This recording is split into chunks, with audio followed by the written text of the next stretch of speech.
Hello, Cancer! Silipin natin ano itong mga posibleng paparating sa iyo itong kabuuan ng October. Kung hindi pa po kayo nakaka-subscribe, please don't forget to subscribe sa aking YouTube. Paki-like and follow na rin po yung aking Facebook, Instagram, and TikTok. Sa mga gusto ng personal reading, mag-send lang kayo ng PM sa aking FB page. Yung link at details, hanapin nyo nakalagay sa description below.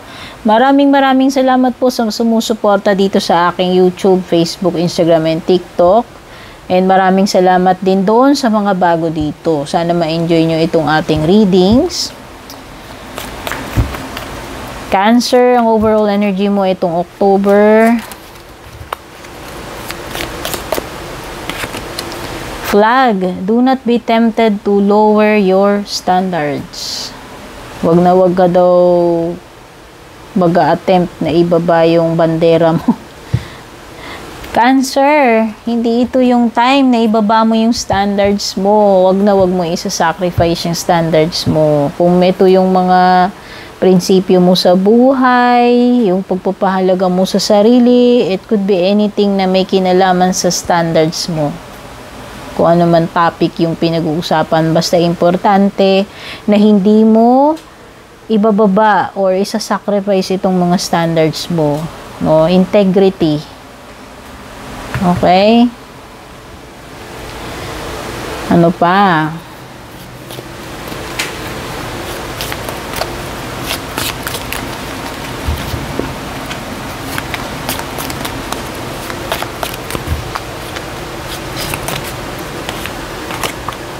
Booster daw. An arrogant, boastful person you should not cross. O baka ito yon.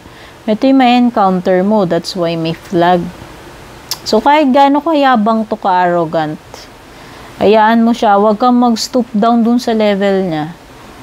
Kung balasubas siya o ganyan ang ugali niya, arrogante, mayabang, hindi mo kailangang sabayan yung energies niya. No? It will only mean pag pumatol ka dyan, bababa mo na rin yung bandera mo, yung standards mo. So, hayaan mo siyang magyabang. May mga tao talagang ganyan, mayayabang. And minsan, hindi nila alam na mayabang sila. Yun yung masaklap dun, besh. Kaya parang useless na makipag-argue kung ganyan. No? Hayaan mo silang magyabang. Hanggat may iyayabang sila, basta ikaw magpaka-humble ka lang. Pero wag na wag mong ibababa yung standards mo. No? Wag. Hayaan mo siya dyan magyabang. Trip niya magyabang Mas maganda yung humble at sa tingin ko kung humble ka, mas lalo kang pinagpapala kaysa dun sa mayabang. Kasi pwedeng yung kayabangan na yun, temporary lang yun. No? Malay mo, maparusahan ka pa sa kayabangan mo, bawiin pa yung mga ano mo, yung mga biyaya mo. Di mas maganda humble ka na lang. Hayaan mo yan kung sino man yung mayabang na yan na putak na manok. Keep your life in balance daw. Cancer this October. You have to maintain balance. Importante naman yan. Sabihin na natin, balance when it comes to health at saka yung pagtatrabaho. Kasi minsan yan yung mga nane-neglect natin sa kakaisip natin na kailangan natin kumayod. Minsan merong napapabayaan tayo dun sa balance. Napapabayaan natin yung sarili natin, yung health, no? Tapos marirealize natin, akala natin, dumami yung pera natin. Pero dahil napabayaan natin yung health natin, napagastos tuloy tayo. So, ayun. Balance lang. So, minsan, balance ng pag-enjoy, balance ng versus obligations. Okay? So, ayan. Basta kung yung mga tamang pagtitimpla ng mga bagay-bagay, kailangan hindi lalabis, hindi kukulang kung ano man itong kailangan mong ilagay in balance, no? O kung meron man nawawala sa balance sa'yo, no? Baka yun yung dapat bigyan mo ng focus. Itong October, merong maputi dito. Someone, maputing buhok, pwedeng blonde or gray. May makakadil kang lalaki daw, ganyan. Kung sino man yan. Meron ding something about January. Ilang months from now, so parang ina-alert ka na. You will feel something is lacking in your life, perhaps love, money, or goals. So parang feeling empty yung iba sa inyo itong October. Okay, pwedeng iba mafe-feel nyo yung kakulangan pagdating sa love life, pwedeng iba yung kakulangan, emptiness mafe-feel nila pagdating sa financial, or yung iba pagdating sa success, sa achievement. So, ayan. Depende na lang kung ano yung feeling mo na parang yun na lang yung kulang sa iyo or yun yung empty sa iyo itong October. Firecracker, excitement. Uy, may something exciting paparating sa iyo October. Ano man ito. No? So, ito yung magbibigay ng sparks sa iyo. Cancer, kung nagiging lackluster or dull yung kaganapan sa October mo, mabibigyan ng sparks ng excitement itong October, no? Pwede kang mai-inspire dyan, mag-energize ka, no? Mag-iiba yung energies mo kasi ma-excite ka Reconciliation daw, mukhang may makikipag-ayos. Magkakabatian, no? May mga gulo na maaayos, tampuhan, samaan ng loob, may mga taong manunumbalik yung magandang pakikitungo or relationship. Peace and harmony, diba? Magkakaroon talaga ng pakikipagbatian. May mga maayos na relationship kasi may peace and harmony na uli by October. Diba? Kung nawala yung peace and harmony, itong October babalik na. Romance is in the air. Uy, mukhang rekindling. Pwedeng romantic related itong pagbabalikan, pag-aayos. Magkakabati na kayo ng person mo. Diba? Cancer, good news itong October.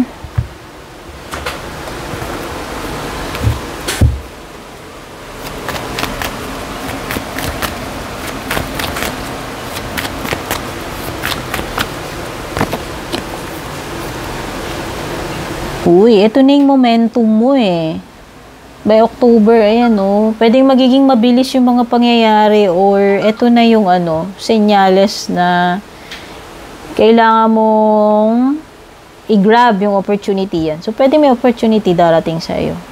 And you have to be swift. Kung gusto mong mahuli itong opportunity na to, dapat mabilis ka rin. Huwag kang yung pabanjing-banjing. Diba?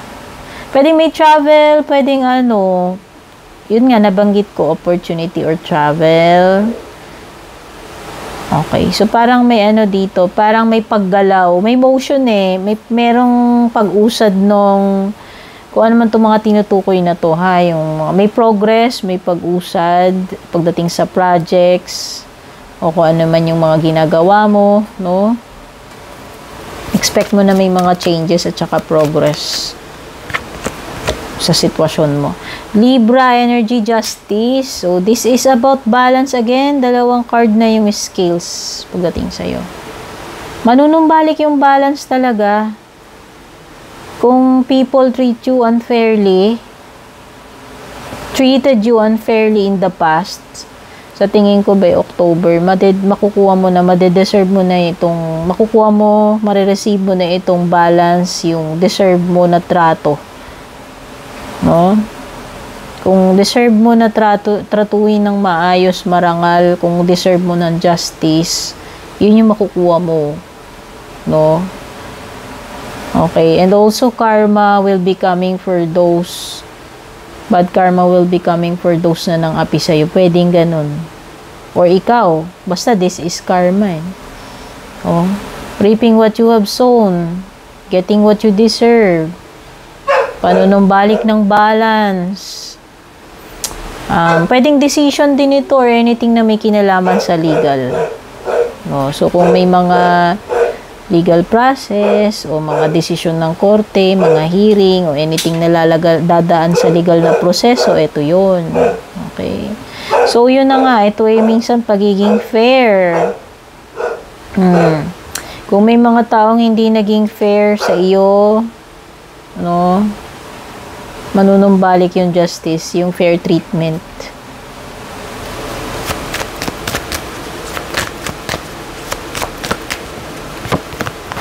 Chariot, ang ganda. Dalawa yung major cards mo. Movement, no? Diba sabi ko sa'yo, may progress, may movement. Oh, very strong energy. So, pa-move forward ka na, dear. Ibig sabihin nito, you will succeed. Pausad, papunta sa progress, papunta sa magandang changes. Ayan, oh. Pag-usad nung kalagayan mo. So, kung kaso ito, mukhang maganda.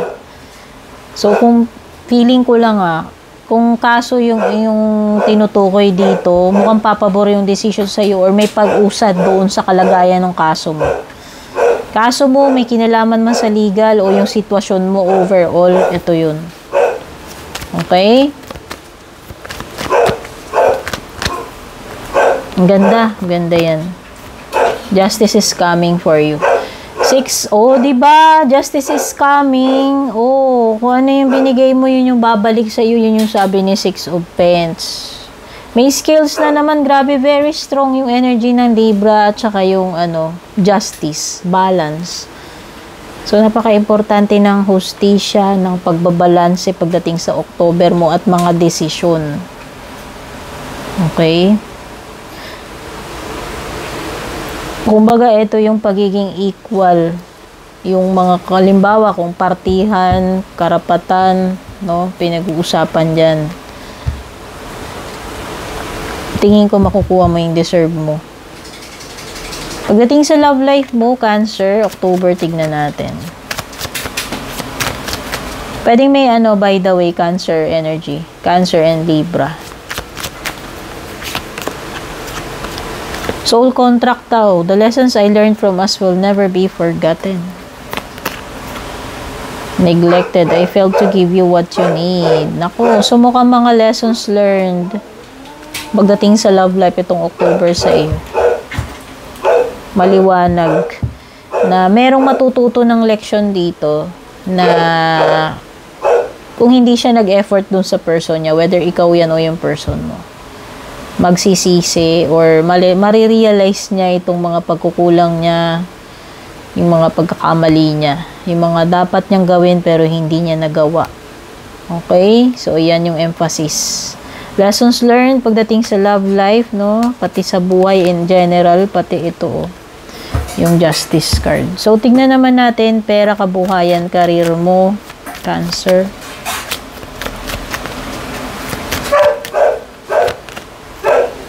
Internship para sa iba sa inyo. Baka nasa internship na kayo. Pwedeng fresh intern ka sa company na yan. Okay? So, panibagong experiences. Pwedeng exciting. Pwedeng iba sa inyo. Pwedeng nervous. So, ayan. Ibig sabihin lang,